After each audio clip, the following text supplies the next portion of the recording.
Hey, welcome back to the DARIN Show. Today we are featuring Amy Winehouse Lioness, Hidden Treasures. This was released about 6 months after Amy's death. It's a compilation album. Got mine from the library, of course. So Amy died in July of 2011. She was a member of the 27 Club, with the Kurt Cobain, Jimi Hendrix, Janis Joplin, Jim Morrison, and others. Sadly, died just before her 28th birthday. So at the end of 2011, this was released in December, and Mark Ronson and another producer that she worked with a lot, Salam Remy, I hope I'm pronouncing that correctly, they got together and they dug through their stuff. There were some demos that she had done with them. There were songs that she had started to work on a follow-up album to her album Back to Black. But most of all, it was just things that she had done, demos and stuff. Our Day Will Come we're listening to here.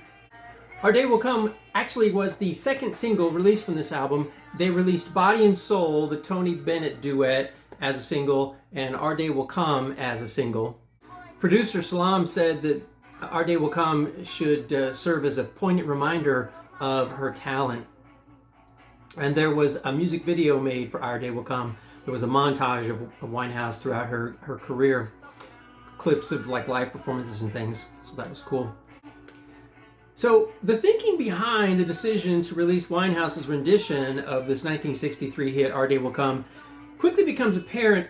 Over a smoky melody and reggae-tinged beat, she promises wistfully, "Our day will come and we'll have everything," before professing her everlasting love for her beau. The result serves as a timely reminder that beneath the demons that plagued her final years, her raw talent was undeniable.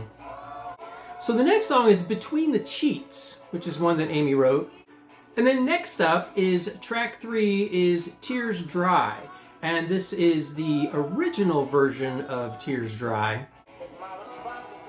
Tears Dry on their own was actually on the Back to Black album. It was released as the album's 4th single. So this is an earlier version, a demo version that Salam put together. So this is a ballad version.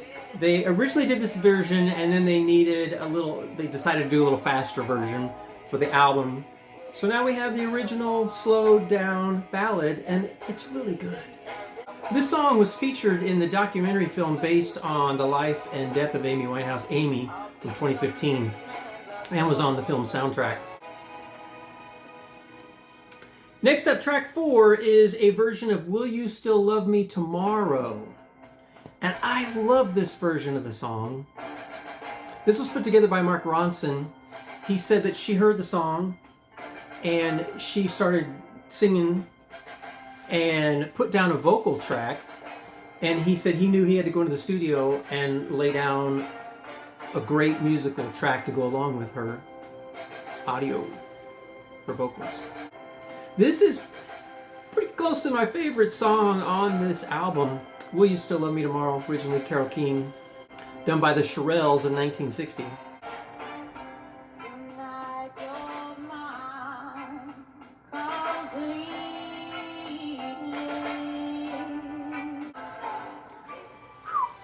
Tomorrow. Track 5 is Like Smoke featuring Nas. There is an awesome rap by Nas that comes at towards the middle end of the song. This is really great if you're an Amy Winehouse fan. A lot of good stuff on here.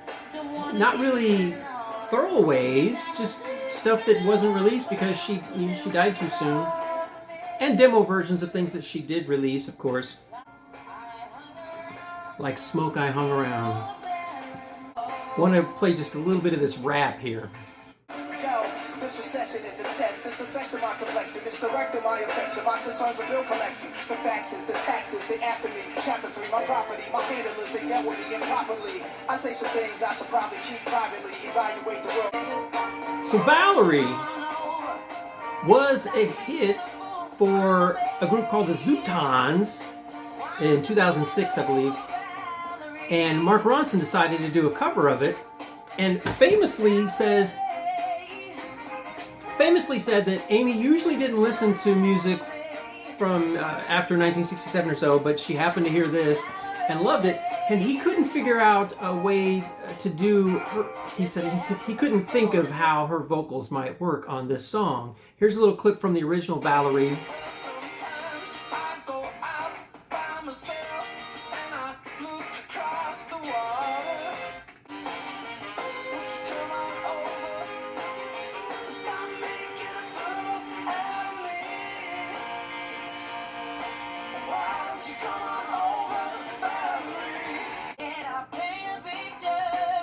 So Ronson put down some drums and whatever magical stuff that he does, and boom.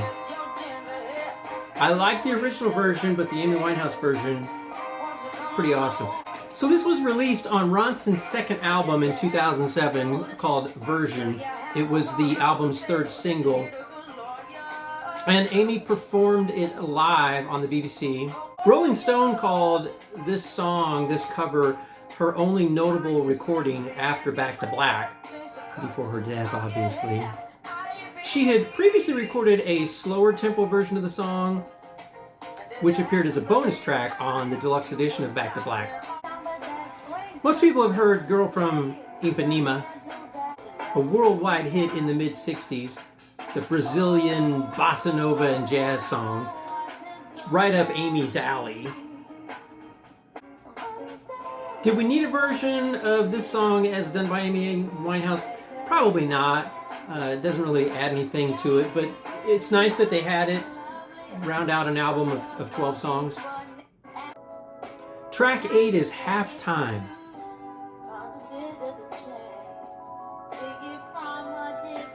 And this was one of those songs that just was not released, that Amy had been working on. Just a slow, grooving song. Track 9, Wake Up Alone. This is the original recording, and this is one that the producer Paul O'Duffy claimed that they were in the studio, and it was really a one-take kind of thing.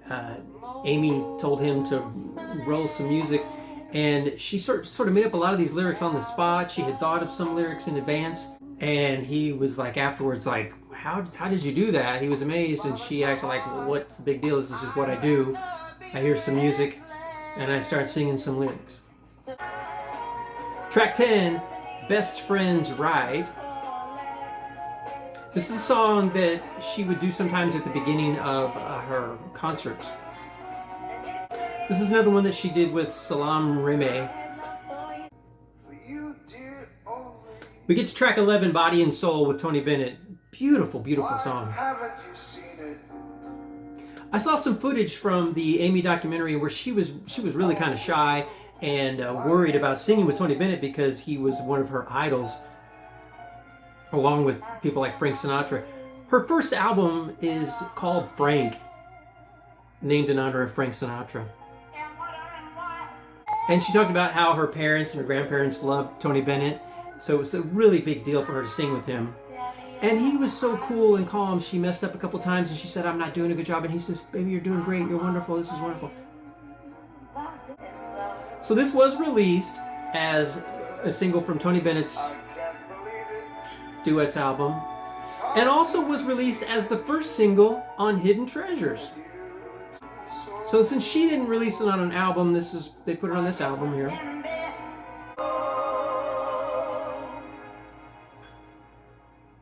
Track 12 winds up the album here. Song for You, great old Leon Russell tune. Now, Amy said that she actually specifically covered the Donny Hathaway version and references him at the end of the recording. Donny Hathaway did this song in 1971. This song's been done by Andy Williams, The Carpenters, Peggy Lee, Cher, Willie Nelson, Aretha Franklin, The Temptations. Ray Charles, of course, had a big version of it. It was a single. Whitney Houston did it.